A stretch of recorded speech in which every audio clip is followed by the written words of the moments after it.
Bueno, hola. Vamos a retomar. Eh, Esta vez me voy a, me voy a posicionar en algunos temas, pero también en algunas, recogiendo algunas dudas que ustedes han tenido y que se han presentado en las clases de consulta, porque bueno, esa es una buena manera de saber más o menos cómo van pudiendo recoger este trabajo que estamos realizando, ¿no? Voy a empezar con el tema de psicoanálisis y ciencia. Eso es un tema central en la materia, toda la materia está atravesada por este problema. Creo que ya dije algunas cosas en la presentación, pero voy a ver si las repito y las profundizo un poco. Se plantea la pregunta si el psicoanálisis es ciencia o no es ciencia, y la respuesta es difícil es una respuesta difícil. ¿Por qué es una respuesta difícil? Porque no se puede decir, es una pregunta que no se puede contestar por sí o por no. Si se contesta por sí, se cae en un error, porque vamos a ver por qué el psicoanálisis no es ciencia. Y si se contesta por no, también se cae en un error, porque entonces si el psicoanálisis no es ciencia, uno podría decir que es religión, arte, magia. Entonces, como Lacan mismo dice, la pregunta está mal formulada, es una pregunta tramposa, y Lacan sustituye esta pregunta por otra pregunta que es ¿qué sería una ciencia que incluyera el psicoanálisis? Con lo cual, se deduce de la pregunta de Lacan ya dice cosas, ¿no? Dice, por ejemplo, que la ciencia, como la conocemos hoy, no incluye el psicoanálisis. Y al mismo tiempo, no, digamos, si bien el psicoanálisis queda fuera de la ciencia como la conocemos hoy, al mismo tiempo, evidentemente en la pregunta está la idea de que podría existir una ciencia que incluyera el psicoanálisis. ¿Se dan cuenta en ese caso por qué razón queda excluida la respuesta de que no es ciencia y queda excluida la respuesta de que sí es ciencia? Por eso es que esta materia, como ustedes ya vienen trabajando y van a trabajar en los prácticos, van a trabajar a qué llamamos ciencia, ¿no? Cómo se define la ciencia moderna, cuyo modelo es la física, es la ciencia matematizada. Esa teoría de la ciencia es una teoría de la ciencia que Lacan sigue y que que toma de Coiré. Coiré es un filósofo de la ciencia y Coiré da los lineamientos de qué caracteriza la ciencia hoy en día. Y la ciencia hoy está caracterizada justamente, ¿no? como aquella disciplina que matematiza el objeto. La matemática existía desde la época griega, pero no existía ciencia matematizada, ¿no? La ciencia griega era una ciencia, especialmente la ciencia era aristotélica, la ciencia aristotélica no estaba matematizada. ¿Qué significa eso? Que bueno, que la ciencia iba, la física aristotélica iba totalmente de la mano de su metafísica, ¿no? Desarrollos muy difíciles, muy simbólicos. La ciencia antigua era simbólica, eh, pero no era matematizada. Recién en el siglo XVII, con Galileo y Descartes, la ciencia se matematiza, el objeto se matematiza, esto hace que podamos hablar específicamente de ciencia moderna. Y la suposición que tenemos es de que esta ciencia moderna ha tomado distintas características, pero nunca abandonó este rasgo de la matematización, con lo cual todavía, digamos, después de Newton, Einstein y aún los desarrollos actuales en la física, física cuántica, etcétera, etcétera, etcétera, siguen teniendo esa base, ese inicio de la ciencia moderna, como se dio en el siglo XVII cuando se matematizó el objeto. ¿Por qué nos interesa si el psicoanálisis es ciencia o no es ciencia? Bueno, primero habría en juego, obviamente, razones epistemológicas, poder situar el psicoanálisis respecto de lo que ya existía cuando Freud inventa el psicoanálisis, ¿no? La cuestión es, bueno, Freud inventa el psicoanálisis y esto nuevo qué es, ¿no? es algo que se puede relacionar con algo, es filosofía, es una teoría, es ciencia, no es ciencia, ¿no? Ustedes saben que Freud siempre pretendió que lo que él hacía era científico, en el sentido fuerte del término, es decir, de que no se podía pensar de que él hiciera arte, literatura, lo que fuera, él quería resolver el problema que existía con las histéricas específicamente, y bueno, a partir del intento de resolver ese problema, inventa el psicoanálisis. Y el psicoanálisis, en ese sentido, especialmente en Freud y explícitamente, tiene la aspiración de convertirse, de ser ciencia, ¿no? de ir construyéndose como una ciencia y de arribar cuando pueda responder no solamente las preguntas de la neurosis, sino las preguntas de la psicosis y de la perversión, poder decir que el psicoanálisis da las respuestas sólidas, científicas, a todos estos problemas que plantean este sufrimiento psíquico, ¿no?, de las personas. Cuando Lacan retoma el problema, lo retoma más finamente, podríamos decir así, que Freud, ¿no? Siempre tenemos que saber de que Lacan no hubiera existido sin Freud, ¿no? Que Freud es el que inventa el psicoanálisis y que Lacan es su continuador, y de esa manera todo lo que dice Lacan lo dice porque ya hay un trabajo hecho, hay una base, un punto de partida que es el aporte de Freud. Y en ese caso viene Lacan a hacer un planteo un poco más fino, digamos así, en el sentido de que en Freud esta idea de la ciencia era la idea de la ciencia que tenía Freud por la época, y Lacan puede tener una teoría de la ciencia diferente y un poco más elaborada, justamente apoyándose en autores como Coiré. Y entonces Lacan va a decir que el psicoanálisis, bueno, en ese sentido no es ciencia, y que entre la ciencia y el psicoanálisis hay, digámoslo de esta manera, una especie de conflicto, en el sentido de que el psicoanálisis puede decir cosas sobre la ciencia, aunque la ciencia no lo incluya. ¿Y qué va a decir el psicoanálisis sobre la ciencia? El psicoanálisis sobre la ciencia va a decir de que la ciencia moderna, que a la ciencia moderna le concierne, le corresponde un sujeto, que por eso lo vamos a llamar sujeto de la ciencia, y que es justamente de ese sujeto del que se ocupa el psicoanálisis. Pero la ciencia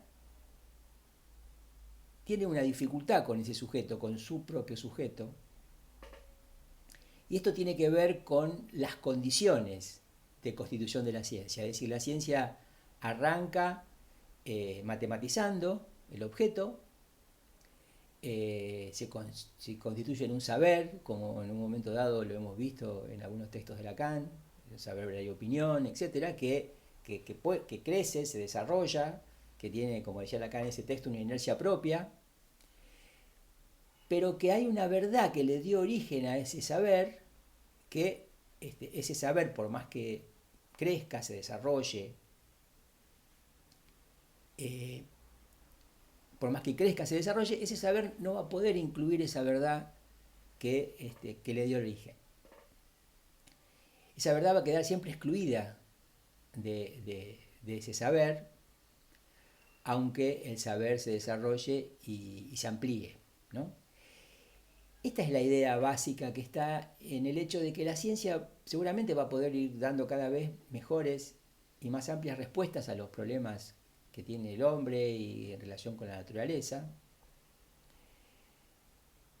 Pero hay algo que tiene que ver con su punto de partida, y en el punto de partida hay algo que la ciencia, por razones de su constitución, deja fuera.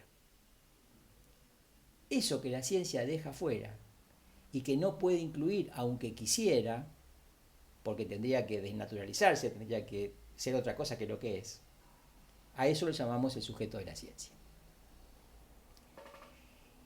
Y justamente lo que hay en común, podríamos decir así, entre la ciencia y el psicoanálisis es que el psicoanálisis se ocupa de un sujeto que podemos decir es el sujeto de la ciencia, y la ciencia a ese sujeto no lo puede tener en cuenta. No lo puede en el sentido de no de que podría y no quiere, sino en el sentido de que le es imposible tenerlo en cuenta. Ese sujeto queda excluido de la ciencia. Ese sujeto que Lacan reconoce que es el sujeto sobre el que opera el psicoanálisis, que es el sujeto que ya está en juego en Freud, aunque Freud no lo nombre como sujeto. Ese sujeto con el que Lacan insiste, ese sujeto que hemos visto cuál es su lugar y su función en el esquema L, ese sujeto que tiene como otro al gran otro, ese sujeto que vamos a poder situarlo a partir del registro de lo simbólico, ese sujeto que es diferente del yo, ese sujeto es el sujeto freudiano, es el sujeto del inconsciente, es el sujeto sobre el que operamos en el psicoanálisis. Ese sujeto, dice Lacan, en realidad lo inventa Descartes. Es Descartes el primero que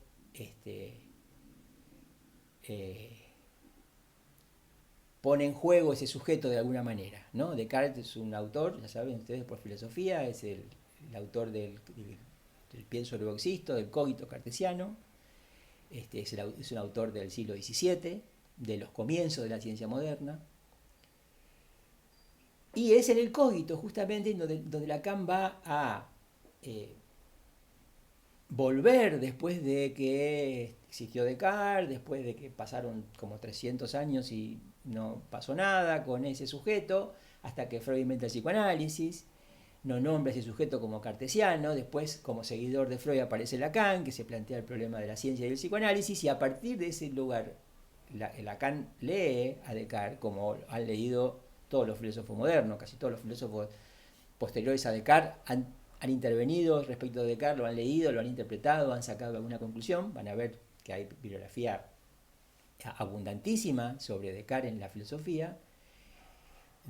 Lacan va a Descartes, vuelve a Descartes, y encuentra que es Descartes el que inventa el sujeto que después reaparece cuando Freud inventa el psicoanálisis, porque no es lo mismo el sujeto que el psicoanálisis, ¿no? Digamos, el sujeto existía desde que le da lugar a esa existencia a Descartes, y no se podía hacer nada con ese sujeto hasta que no se inventa el psicoanálisis, que es un dispositivo que Freud inventa, que tiene cierta ficción, que es simbólico, ¿no? Bueno, que tiene que ver con cómo Freud pensó que podía resolver el enigma de la histérica, y de esa manera, digamos, ese dispositivo, ¿no? Puede dar cuenta, puede intervenir, puede operar sobre ese sujeto. Es por eso que ustedes en la próxima unidad, la unidad 3, ¿no? Leen a Descartes, releen el cogito, siempre con la intención de situar ese famoso sujeto de la ciencia que queda excluido de la ciencia y que es el sujeto sobre el que opera el psicoanálisis. Bien, ¿qué decimos, ¿no? Ya más técnica y específicamente sobre este sujeto en el psicoanálisis? Decimos que ese sujeto, que es el sujeto de la ciencia, es un sujeto que la ciencia forcluye. Y esto exige que expliquemos lo que es la forclusión.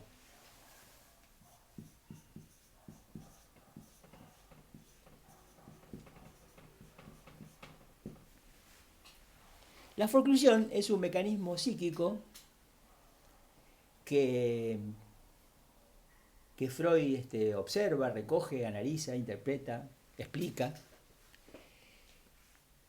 que justamente, digamos, es un mecanismo psíquico que forma parte de un conjunto de mecanismos psíquicos que lo que hacen es producir cierto tipo de rechazo. La forclusión es un tipo de rechazo, pero no es el único mecanismo psíquico que da cuenta de algún tipo de rechazo, porque también existe otro que ustedes seguramente, con el que seguramente están más familiarizados, que es el de la represión.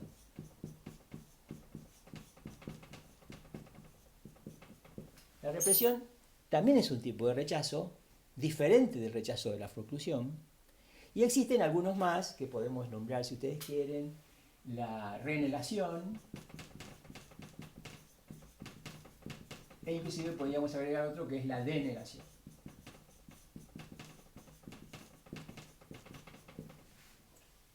Tenemos aquí 4 mecanismos psíquicos que de alguna manera suponen un rechazo, un no querer saber nada con algo, ¿no? Un evitar alguna cosa. Y voy a explicarlos porque surge exactamente más claramente en la comparación entre estos mecanismos de rechazo, los distintos tipos de rechazo, para entender por qué respecto del sujeto de la ciencia decimos que la ciencia el discurso de la ciencia lo forecluye, que es un poco lo que traté de explicar primero descriptivamente diciendo que está en su constitución, la ciencia está en la constitución de la ciencia no poder incluir ese sujeto. Cuando decimos represión, que ustedes conocen como mecanismo psíquico, debe ser el primer mecanismo psíquico que aprenden cuando empiezan a trabajar respecto de lo que hace Freud, lo que dice Freud, ¿no? Cuando decimos represión, ¿qué decimos? Decimos de que se reprime, hay algo que se reprime, ¿no es cierto? Que se reprime significa que deja de aparecer, ¿no? Van a ver con el tiempo, cuando podamos definir con más claridad qué es un significante, van a ver que van a descubrir que lo que se reprime es siempre un significante. Y aquello que se reprime, cuando se lo reprime, ¿no es cierto? Podemos decir que de alguna manera retorna, ¿no? De alguna manera retorna, y es lo que se llama retorno de lo reprimido. Es decir, que cada uno de nosotros seguramente reprime algún significante, eso va al inconsciente y eso reprimido retorna. Y se llama retorno de lo reprimido. ¿Cómo retorna? Retorna en lo que conocemos con el nombre de formaciones del inconsciente.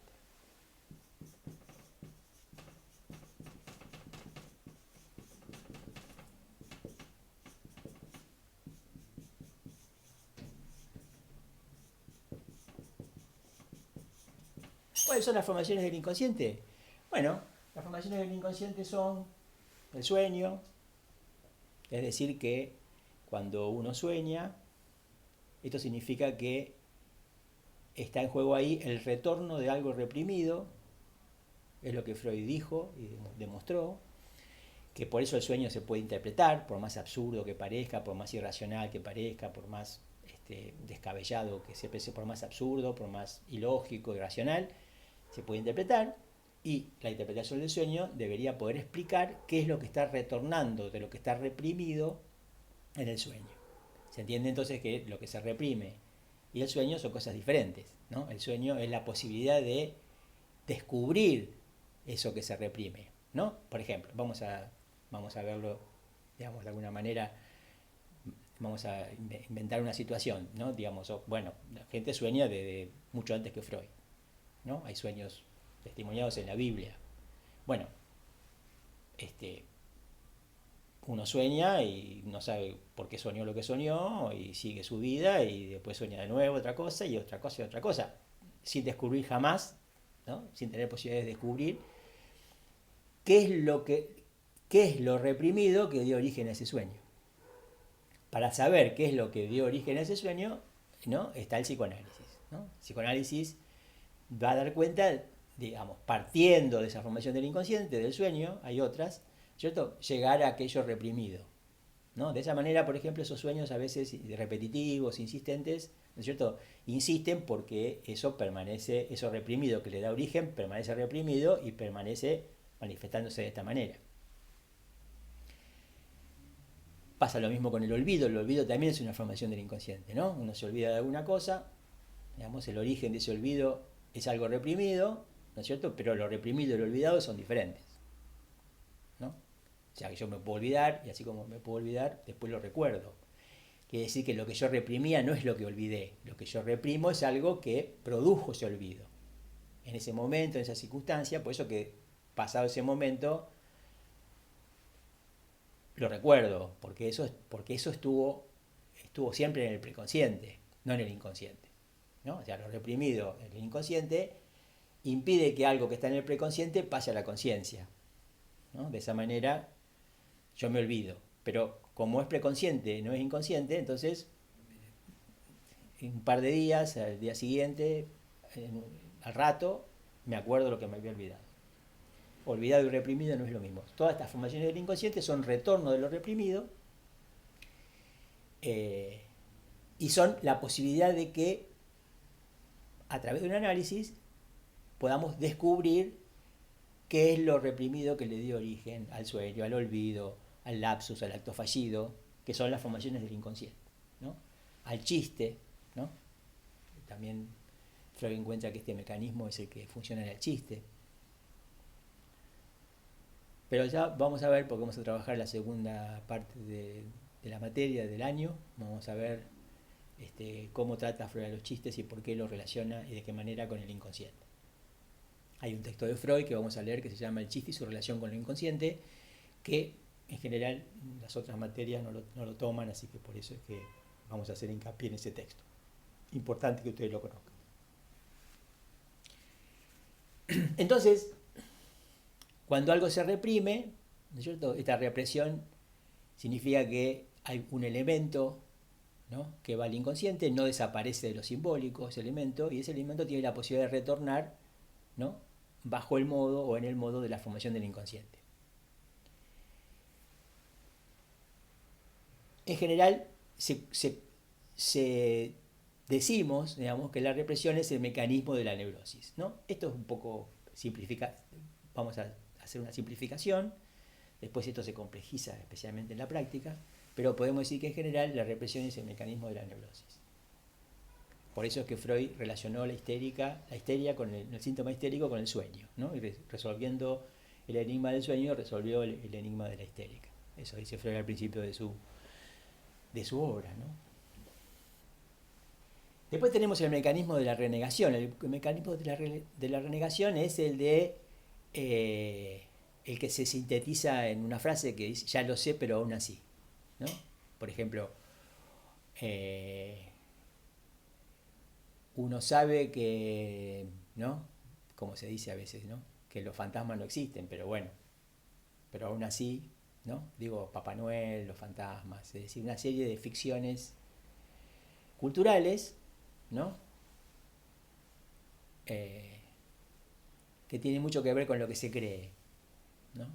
Bueno, el origen de la renegación es lo que para Freud da lugar al objeto fetiche, ¿no? Es decir, el objeto fetiche, ¿qué es? Es un símbolo, simboliza el pene que la madre no tiene. Es decir, ¿cierto?, es muy difícil en el inconsciente, ¿no?, aceptar que la madre no tiene pene. Entonces, como tampoco podemos decir que lo tiene, lo que reemplaza ese pene, ¿no es cierto?, lo que lo simboliza es un objeto que decimos es el objeto fetiche, que es el objeto cómo funciona, digamos, en la perversión. Por eso que se considera también didácticamente que el mecanismo del fetichismo, el mecanismo de la perversión es la renegación. Bueno, la denegación es cuando decimos que no y es un sí, ¿no? Eso también tiene alguna complejidad, no es siempre tan así, que cuando uno dice que no es que sí, pero, ¿no es cierto?, hay una forma de decir que no que se convierte, si se quiere, por un mecanismo psíquico en un sí, y no vamos a profundizar en eso, porque lo único que quería destacar es que en estas tres formas de rechazo, de evitar alguna cosa, de descartar alguna cosa, digamos, hay una cuarta forma que se llama forclusión, que es importante que la destaquemos porque nosotros decimos que la ciencia forcluye al sujeto, ¿no? Por eso es importante que la destaquemos. ¿En qué consiste la forclusión? A diferencia de la represión, que lo que hace es rechazar un elemento que va a permanecer en lo simbólico y va a retornar, ¿no?, va a retornar como formación del inconsciente. Lo que se rechaza en la forclusión directamente es un agujero en lo simbólico, ¿no? No existe, ¿no? Fíjense, cuando yo reprimo alguna cosa, eso que reprimí existe en el inconsciente, por eso tiene la posibilidad de retornar en lo simbólico, ¿no? Digo, una formación del inconsciente es un producto simbólico, psíquico, pero está hecho pertenece a lo que llamamos el registro de lo simbólico. Cuando se forcluye alguna cosa, eso es un agujero en lo simbólico, eso no existe en lo simbólico, entonces no puede retornar en lo simbólico, ¿se entiende? No puede retornar como retorna el elemento simbólico reprimido en el retorno de lo reprimido a través de las formaciones del inconsciente. Aquello que se rechaza en la forclusión constituye un agujero en lo simbólico y entonces dice Lacan lo que retorna cuando se trata de la forclusión, retorna en lo real. nos retorna lo simbólico, ¿no? Por eso, si se quiere, el mecanismo de la forclusión, didácticamente de nuevo, porque no significa que sea así todos los términos y siempre, es un mecanismo que vamos a relacionar con la psicosis, ¿no? Es decir, ¿qué significa? Que, por ejemplo, no es lo mismo un sueño que una alucinación, ¿no? Cuando uno sueña es una formación del inconsciente, es un retorno, es un elemento reprimido que hace que haya un retorno de lo reprimido, ¿no es cierto? Y entonces uno vivencia ese sueño, sabe que está soñando o no sabe, pero cuando se despierta sabe que fue un sueño, etcétera, y no es lo mismo eso que una alucinación, que es el mismo, es un retorno también, pero en lo real, no en lo simbólico, ¿no? ¿Por qué? Porque el alucinado, ¿no es cierto?, no está durmiendo, ¿no? No está durmiendo y vive una situación, ¿no es cierto?, inquietante, con seguridad, y una situación, digamos, que ya es más grave o que es más difícil poder resolver, desanudar, etcétera. Entonces, la forclusión significa que hay un agujero en lo simbólico, por eso retorna a lo real, ¿no? Es un agujero, un agujero significa es algo que no existe, pero no solamente que no existe, ¿no?, sino que la vamos a definir como que es algo que no existe, que no existió y que no existirá, ¿no? O sea, no es que, ¿no es cierto?, aquello que se forcluye, bueno, con el tiempo y con buenas intenciones, digamos así, va a poder llegar a existir. No, no, lo que se forcluye no existió nunca, no existe ahora y no existirá. Cuando decimos que el sujeto de la ciencia está forcluido en la ciencia, en el discurso de la ciencia, lo que decimos es que no existió nunca, que no existe ahora y que no puede existir en el futuro. Por eso Lacan dice que la verdadera pregunta es ¿qué sería una ciencia que incluyera el psicoanálisis? Porque la ciencia como la conocemos hoy, para la ciencia como la conocemos hoy, ni existió, ni existe, ni existirá el sujeto. ¿Qué es el sujeto? Sobre el que operamos en el psicoanálisis. Es decir, que para el psicoanálisis ese sujeto necesariamente tiene que existir. Si no, no hay psicoanálisis. Se entiende que ese es el punto difícil, fino, digamos, de la relación y el conflicto, pero no es que es o el psicoanálisis o la ciencia, sino que es porque en algún momento, ¿no?, se constituyó la ciencia moderna, por eso mismo el sujeto quedó forcluido, que hay posibilidades de que el psicoanálisis se ocupa de ese sujeto que está forcluido en la ciencia, ¿no? Por eso que también decimos, como dijo Lacan en algún momento, ¿no es cierto?, que Freud no hubiera podido inventar el psicoanálisis sin el paso dado por Descartes, que es el paso de dar cuenta del sujeto en la modernidad. Y de la misma manera, el psicoanálisis no se hubiera podido nunca inventar en la antigüedad, ¿no? Aristóteles, ¿no?, por más inteligente que fueran, o observadores o lúcidos, no hubieran podido nunca inventar el psicoanálisis, porque el psicoanálisis necesita como condición, como base, como suelo, el hecho de que se haya constituido la ciencia moderna. Es decir, un sujeto que le concierne, aunque la misma ciencia lo forcluya. Es decir, aunque para la misma ciencia ni existe, ni existió, ni existirá. Por eso es que es muy importante cuando decimos sujeto en el psicoanálisis, qué decimos y cómo podemos dar cuenta de ese sujeto, que sobre esto trata esta materia, ¿no? Sobre cuáles son las herramientas, los elementos, ahí tenemos la estructura, tenemos los esquemas, tópico lo imaginario, esquema L, vamos a ver también algún otro esquema, ¿no? Grafo lo llamamos a este otro esquema que vamos a ver más adelante, cómo Lacan hace todo un trabajo con funciones, relaciones, situando imaginario, simbólico y real. ¿Para qué? Para poder decir cómo, dónde podemos dar cuenta de ese sujeto. Ni siquiera podemos decir que aparece, porque el sujeto es un efecto, vamos a explicar por qué significa que es un efecto, y por eso que tenemos que explicar bien qué es un significante, porque decimos y definimos al sujeto como un efecto del significante.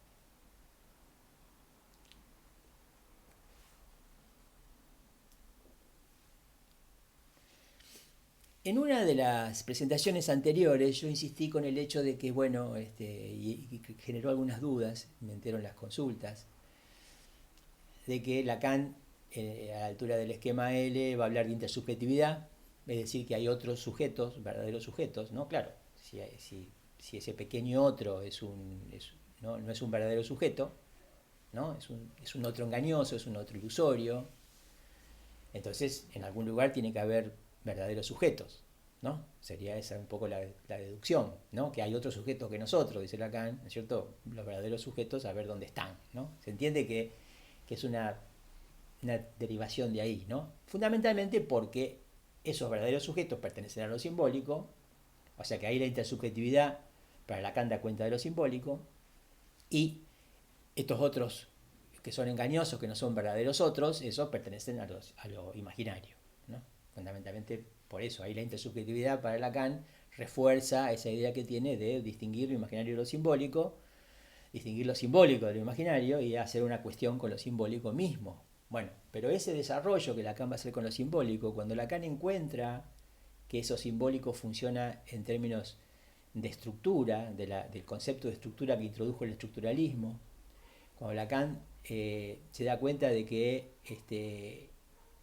esto es lo que va a permitir definir por fin al inconsciente, como nunca antes se había hecho. Entonces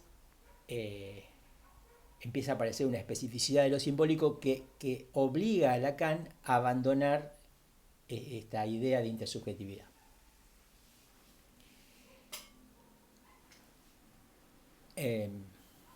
Hay algo importantísimo que hay que tener en cuenta, que es que creo que como se debe saber, porque le deben hablar de esto al principio de la carrera, me imagino, que Lacan define al inconsciente estructurado como un lenguaje. Lacan dice el inconsciente está estructurado como un lenguaje, y esa es una definición del inconsciente totalmente nueva, totalmente revolucionaria, ¿no? Y hay que saber por qué es nueva. No es nueva ahora, si ustedes, ¿no es cierto? Para nosotros no es nueva porque ya pasó en el tiempo, pero hay que ver por qué eso es importante, por qué podemos decir que eso fue nuevo en su momento y sigue siéndolo de alguna manera, y hay que poder explicar esto.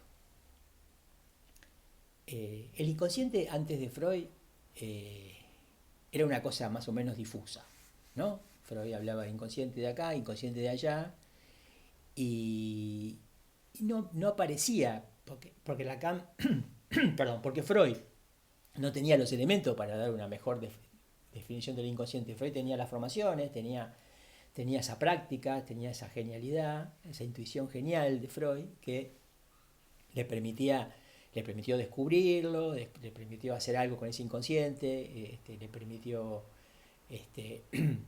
llevar adelante esos casos, ya sea por ejemplos de sueños o por ejemplo de formaciones del inconsciente que fue interpretando, o los casos clínicos, ¿no? los famosos historiales de Freud, en donde están los casos donde Freud explica cómo trabajaba. Y ahí, digamos, no había una definición teórica del inconsciente, sino que había el inconsciente en práctica para lo que Freud concebía del inconsciente. Entonces, cuando uno iba a ver en Freud qué es el inconsciente, la cosa era bastante indeterminada, difusa.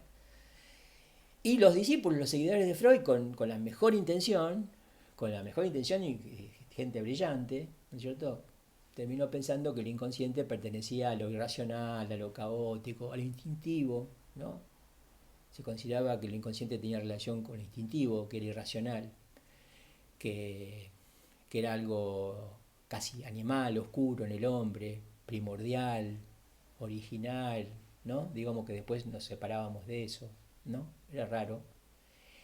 Y todas estas definiciones del inconsciente, especialmente la del inconsciente ligado a lo instintivo, caen por tierra radicalmente cuando Lacan se da cuenta, leyendo a Freud y con los conocimientos de su época, que en Freud mismo, sin haber sido formulado de esta manera, ¿no?, el inconsciente se podía definir con claridad como que estaba estructurado como un lenguaje, que está estructurado como un lenguaje. Eso supone tener el manejo y la concepción del término estructura, ¿no?, y tener, por supuesto, por esa misma razón, una teoría del lenguaje sólida, que es justamente aquella en la que consiste la teoría del lenguaje que se formó por el trabajo de Ferdinand de Saussure y los discípulos que se consideraron estructuralistas, es decir, eso es lo que permitió la lingüística estructuralista, que estaba creándose en la época de Freud. Freud no tenía conocimiento de la lingüística estructuralista, así que no hubiera podido nunca definir al inconsciente estructurado como un lenguaje. Sí Lacan, que pertenece ya a otro momento histórico y donde ya existe esa herramienta para darse cuenta de que el inconsciente está estructurado como un lenguaje. Por eso es absolutamente novedoso definir al inconsciente de esta manera y un progreso, un avance sobre lo que había quedado dicho difusa, indeterminadamente con Freud, ¿no? Freud hacía y decía, y lo que hacía estaba más cerca de esta definición del inconsciente que encuentra Lacan y que nos deja Lacan, ¿no? Que recibimos de Lacan, que lo que decía. Entonces los discípulos se guiaron por lo que decía y no tenían tampoco esta herramienta que tuvo Lacan, del estructuralismo. Entonces definían al inconsciente como ligado al instinto, ¿no? A lo racional, a lo animal en el hombre, ¿no? Fíjense qué diferencia considerar eso, considerar al inconsciente estructurado como un lenguaje, porque esto significa que vamos a hablar de ahí de que no es irracional, que hay otra razón, que habrá una razón inconsciente, pero que está dentro de la razón, ¿no? Participa y forma parte de la razón.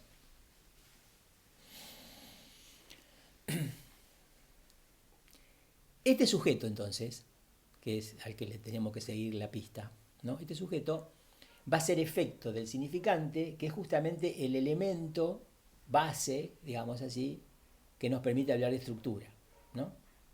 La estructura se define como un conjunto de elementos covariantes, ¿no? Quiere decir que no se definen por sí mismos, sino por relación con los otros, y entonces el significante es el que aparece ahí como elemento de esa estructura, esa combinatoria, por eso que hablábamos de combinatorias y de lenguaje binario en psicoanálisis cibernética, ¿no es cierto? Y hablamos de una sintaxis previa a la semántica, todo esto nos acerca, nos arrima a la definición del significante. Cuando hablamos de significante y hablamos de estructura y hablamos de lenguaje, estamos hablando de lo simbólico, de aquello que pertenece al registro de lo simbólico. Y vamos a decir que el sujeto es un efecto del significante. Cuando entramos en esta dimensión de trabajo y hablamos del sujeto como efecto del significante, y vamos a decir entonces que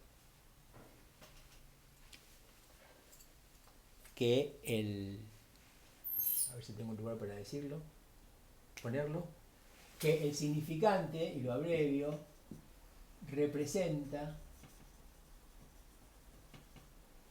un sujeto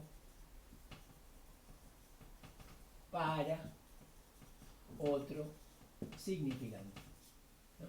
Esta es la definición de significante y de sujeto, ¿no? Al mismo tiempo.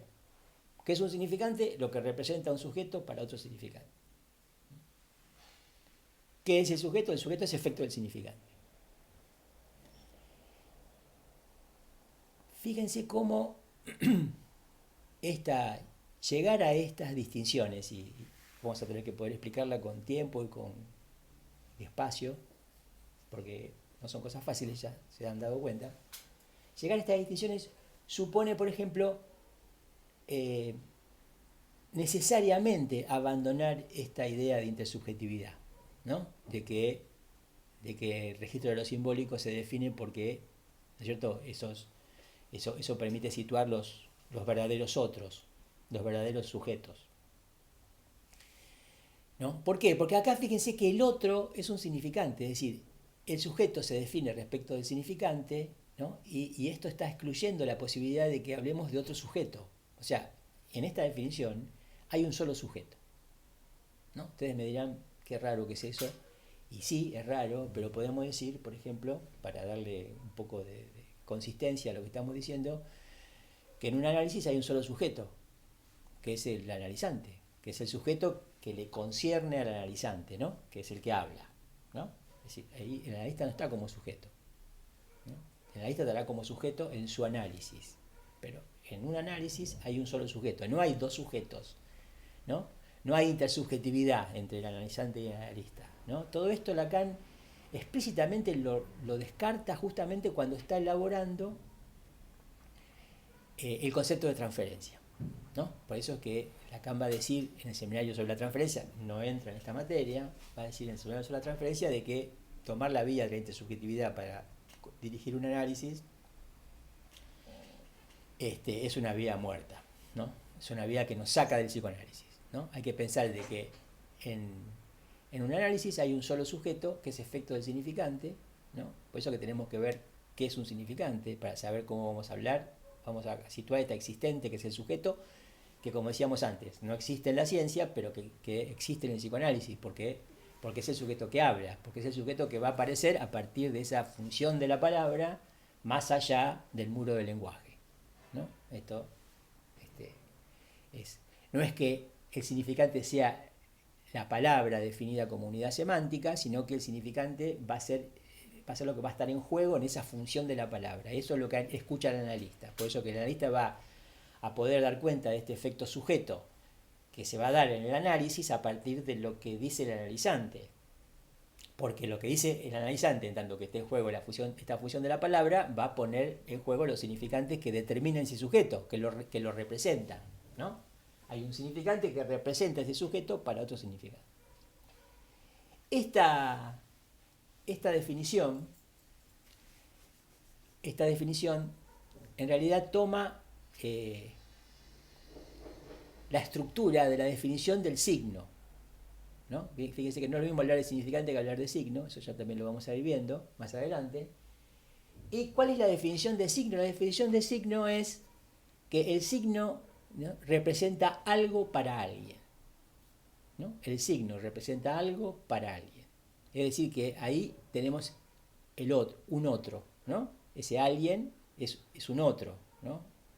Es un otro para quien, ¿no?, para quien representa el signo. Acá, sobre esta misma estructura de definición de signo, Lacan inventa esta definición de significante que hace estallarse de alguna manera esa definición de signo, porque dice que el otro es otro significante. O sea que los significantes no se dirigen a alguien, ¿no? Los significantes que pone en juego el analizante cuando habla no se dirigen al analista, sino que se dirigen a otros significantes que van a ir apareciendo en su discurso, y él como sujeto va a ser efecto, ¿no?, de ese significante, ¿no?, que representa al sujeto para otro, porque ese que representa al sujeto seguramente es un significante que hay que destacar, ¿no? Quiero decir, ese es el significante que hay que encontrar. Hay que encontrar el significante que representa al sujeto para otro significante, ¿no? Se entiende que en esto está en juego lo que llamamos escuchar, ¿no? Y en esto está en juego cómo es que se opera sobre un sujeto en el psicoanálisis. Vale la pena aclarar algo que también apareció en las consultas y que no fue, que creo que hay que aclararlo, porque si apareció en las consultas puede ser una dificultad en general para comprender lo que estamos tratando. Y es que esta forma de trabajo y el trabajo con estos elementos excluye la idea de que el analista decodifique. Es decir, no hay ningún código para poner en juego, ¿no? Vieron que Freud habla de que hay un simbolismo en el sueño, ¿no? Y ese simbolismo que a veces Freud, ¿no?, pone en juego, el paraguas es el órgano genital masculino, un cajón simboliza el órgano genital femenino, ¿no? Y así hay una especie de grupo o listado de símbolos que parecen representar cosas de forma así directa y bastante imaginaria, si se quiere. Bueno, no existe ningún código para descifrar la simbología de los sueños. No hay ningún código, porque justamente todos estos símbolos en realidad no dependen de esta especie de representación imaginaria que podemos intuir o pensar que es así, sino que dependen de la función del significante. Es decir, si va a haber símbolos va a ser por el significante. Si lo simbólico se va a destacar por algo, va a ser por lo que vamos a decir del significante, por cómo opera el significante, cómo funciona el significante, qué es el significante. Digo esto porque entonces nosotros no podemos decir que el analista decodifica, ¿no? Si hubiera un código, habría un listadito de símbolos que representan cosas, ¿no? Como por ejemplo, ¿no? El semáforo es un código, ¿no? Rojo detenerse, amarillo precaución, verde paso libre, ¿no? Verde que se puede pasar. Eso, ahí no puede haber ningún equívoco, ahí una señal, una de esas señales tiene, tiene una, es un código porque es absolutamente claro lo que significa, lo que hay que hacer, lo que se puede hacer, lo que no se puede hacer. Entonces decimos, la lista no decodifica, descifra. ¿Por qué descifra? Justamente porque, ¿no? Lo que llamamos el desciframiento va a tener que ver, ¿no? Con algo que no funciona como un código, sino que funciona según esta estructura del lenguaje, según esta función del significante, ¿no? Que es lo que guía al analista en el sentido de que es aquello en lo que tiene que reparar, ¿no? En lo que tiene que tener en cuenta, ¿no? Porque lo que se escucha en un análisis, ¿no? Cuando siempre se dice el analista escucha, escucha, escucha, ¿qué escucha? ¿No? No escucha a la otra persona, no escucha al otro, no, escucha los significantes, ¿no? Escucha los significantes. Por supuesto que esto se hace escuchando el otro, porque estos significantes son los que están en juego en lo que dice el analizante, ¿no? Pero eso es lo que se escucha. Entonces hay que saber qué es un significante y cómo funciona, muy fina y precisamente, porque de esa manera este, este, vamos a poder no solamente entender a Lacan, sino también tener algunos elementos básicos de lo que es la práctica del psicoanálisis. Bueno, es todo por hoy y vamos a seguir con estos temas.